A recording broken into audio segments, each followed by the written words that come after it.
Hey, my name is Margaret Wong, and I'm here today to discuss 212, 601, and 601A waivers.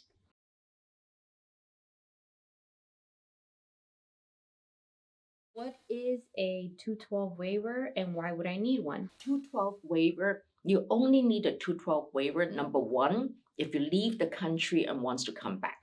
Number two, you have a final order of deportation. So, for example, the judge gave you 120 days voluntary departure, and you left within 120 days. Now, if you want to come back, you don't need a 212. Another way to describe it is if I'm staying in America, I already have order of deportation and or I'm already ordered voluntary departure by the judge 60 days, 90 days, 120 days, but I'm staying here and I didn't leave the country, I don't need the 212.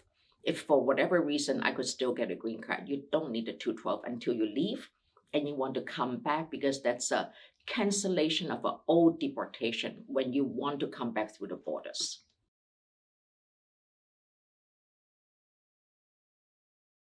For what reasons would it be inadmissible? Inadmissible is a legal term.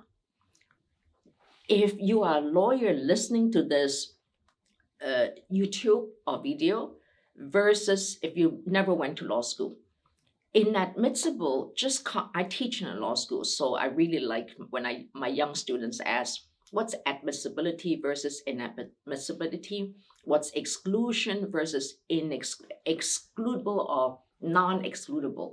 Exclusion and inadmissibility is different.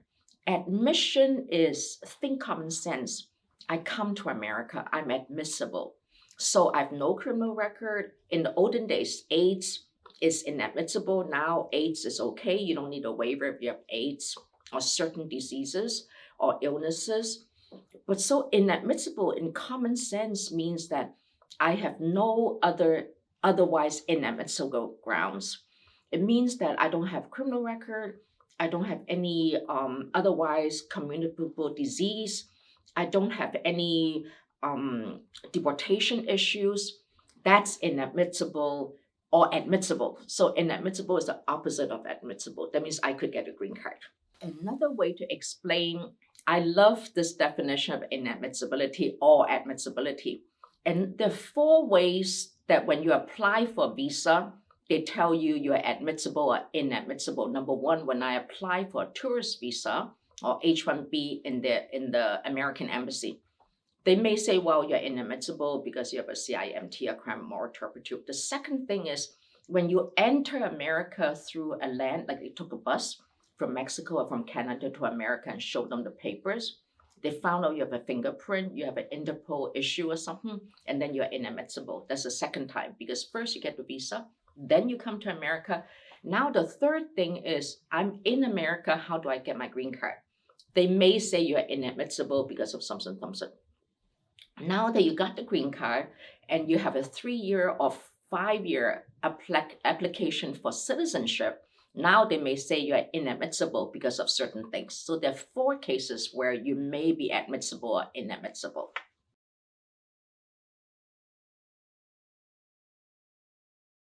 Are some reasons easier to be overcome than others? Yes, in fact, absolutely. If you're applying for a visa, so for example, I have a disorderly conduct in America. Now I went back to Mexico as a student and I want to come back. Then you need to apply for a visa called the DS-160. On the application form, they ask, do you have a criminal record? You have to say yes. I have 2 driving without license, I have 1 disorderly conduct. If they deny you on 214B, you cannot appeal because that's discretion. But if they deny you because of criminal record, you can file the non-immigrant visa application. But in this scenario, they probably would deny. But on a non-immigrant visa application, you don't need a qualifying relative.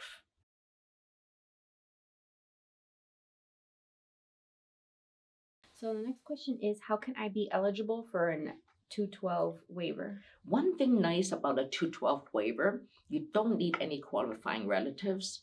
You only need equity to yourself and anybody around you.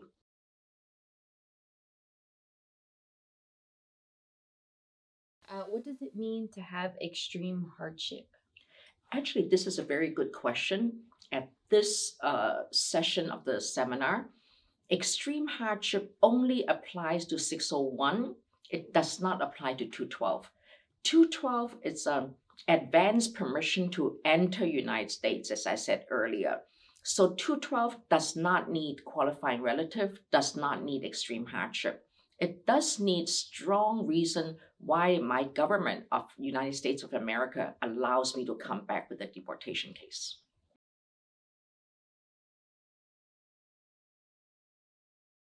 If my waiver is granted, can I get a green card? Absolutely not. That's only to allow you to come back to America with any visa. So you can get a 212 because of a non-immigrant, you can get a 212 because of a green card, you can get a 212 because of whatever reason, even humanitarian parole. So it does not allow you to get a green card.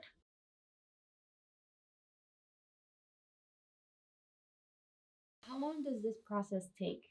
I'm really glad you asked this question because as someone who has practiced for more than 40, 45 years, it's an important question. How long does it take? Because people need to come back to America. Albeit they got a deportation some time ago, especially people who doesn't have criminal records. So it's a very good question because years ago when we first started practicing, DOJ, Department of Justice, handles all these stuff. So in those cases, immigration is really not fee-based. Fee-based means that how much money the alien pay for this case and how long it will take. That's why for H-1B, your premium processing, I-140, you pay another $1,000 to make it faster, and H-1B, you have $500. So it's all fee-based. That means the more money you pay, the faster is the result. 212 and 601, which we'll discuss later, right now have no central office. So, and I love this because it's all local district offices. We only have 33 districts in America. So now whenever we file 212, in the olden days, it takes 1 week, 3 weeks. You call the officer, is approved or denied. Things get denied, so you negotiate, you talk. Now, no talking, no negotiating, no discretion. I mean, 212 is all discretion, but now they just don't talk. So you pay all these fees. The fee goes into the fee information, but 212 right now is up to the district. Some places approve in 3 to 6 months. Some have a 212 that's pending for more than a year. We just couldn't get a decision out of them. But that's a good question because one of my dreams is to really centralize 212 operation 601, which 601 did. Years ago, 601 goes through Rome, goes through China, like AIT in Taiwan. AIT doesn't do 601, so it goes to Hong Kong. Now, and then certain countries goes to Rome, so we know the Rome officers, but now it's all centralized now. It's a PO box. So at least we say send it to the PO box. 212 has no centralized location.